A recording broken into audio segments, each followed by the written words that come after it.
Let me just say that I had this video written and planned long before our recent worldwide health crisis. However, it's even more topical now that so many of you are forced to work from home. Working from home can feel like a dream come true. Who wouldn't want to stay in your jammies all day while you watch movies and eat nachos on the couch? But working from home is rife with distractions that chip away at your productivity. I'd say it's much easier for a person who works from home to be sidetracked by chores, hobbies, time wasters, and procrastination than someone who spends her days in a traditional work environment. Thankfully, I've got some brilliant tips that will cut out the noise and help you focus. In today's video, you'll learn how to stay productive when you work from home. Let's go!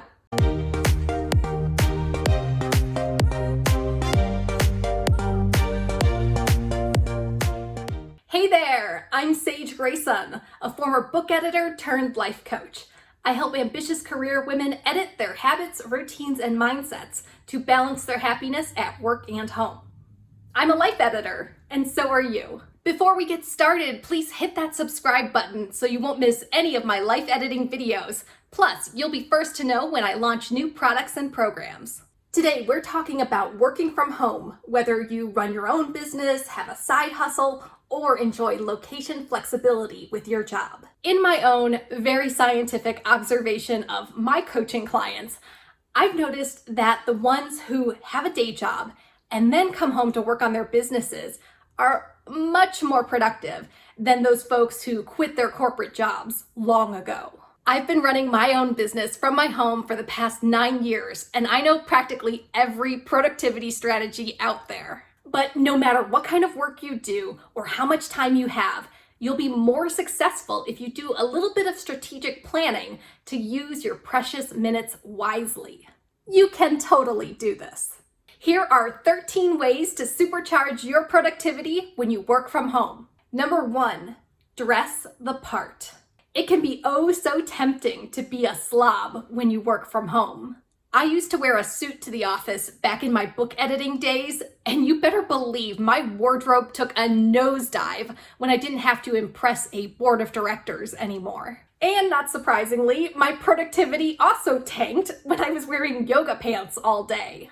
Not good when I was trying to start my own company. Avoid this fate by dressing the part, even down to your shoes. No matter if you won't see anyone in person all day, you'll feel like a productive, capable worker.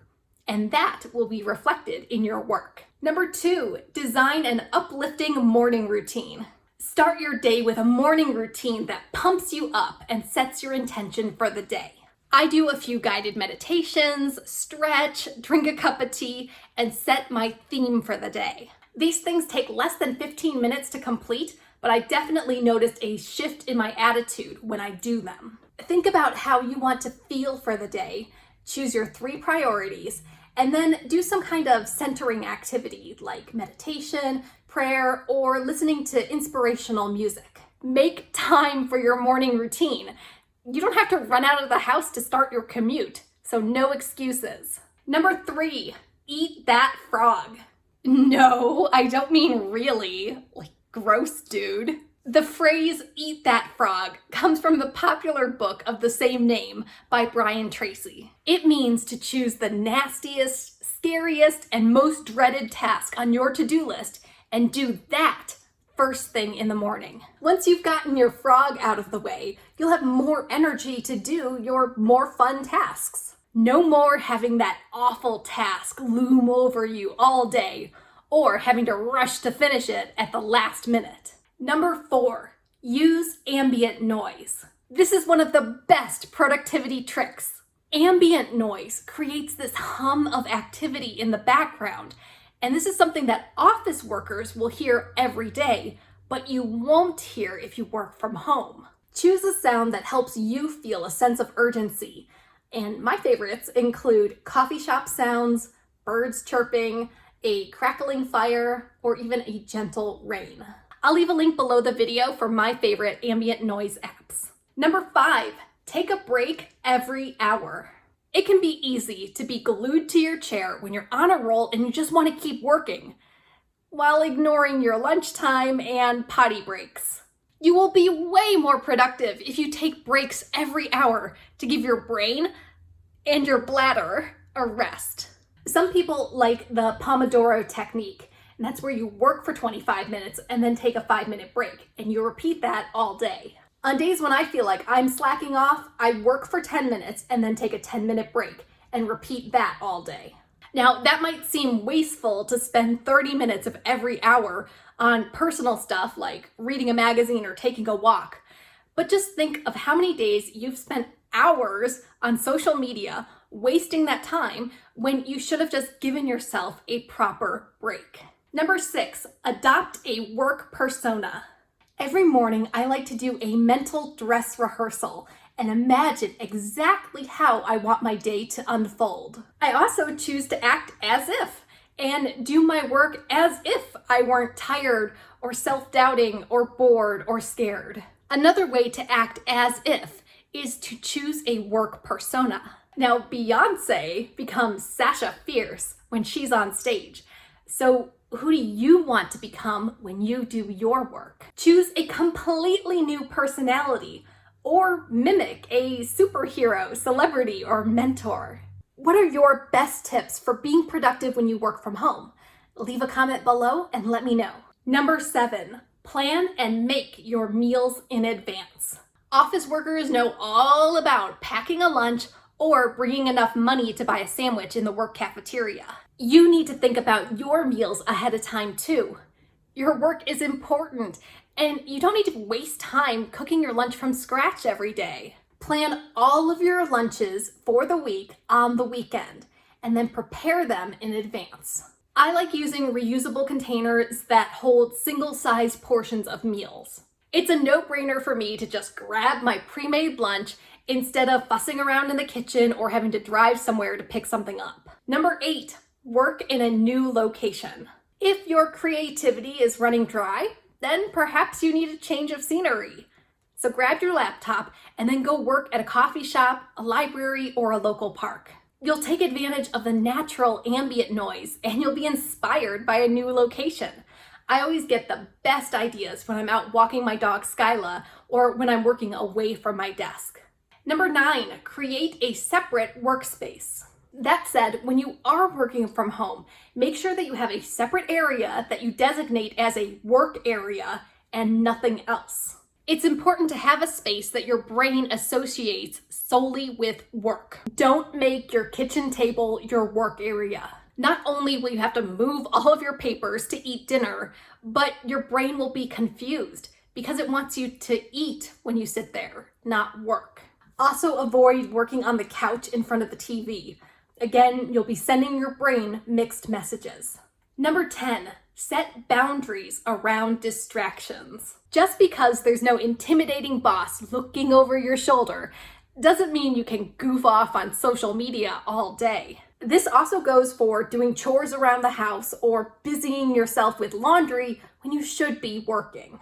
Instead, set boundaries around your common distractions. Perhaps you won't look at Facebook until after you eat your frog. You could use a time tracking app such as Rescue Time, and I'll leave a link below the video, and you'll learn where you're wasting time and then proactively avoid those distractions in the future.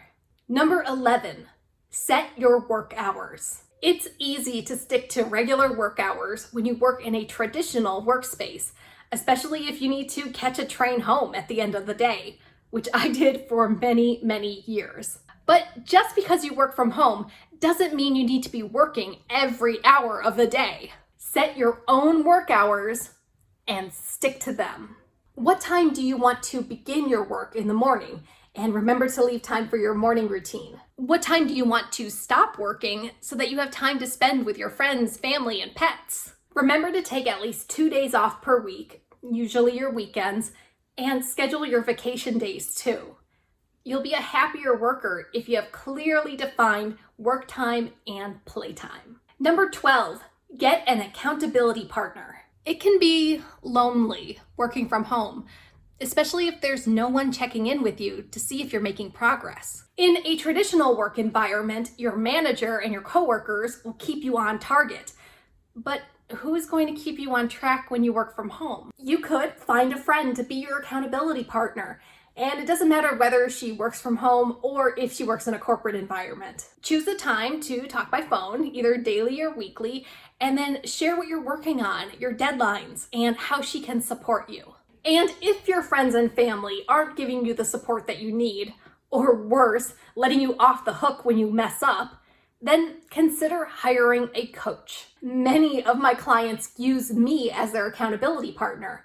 And if you're interested in working with me, then click the link below this video to schedule a call. Number 13, review your to-do list the night before. This might be the best way to supercharge your productivity.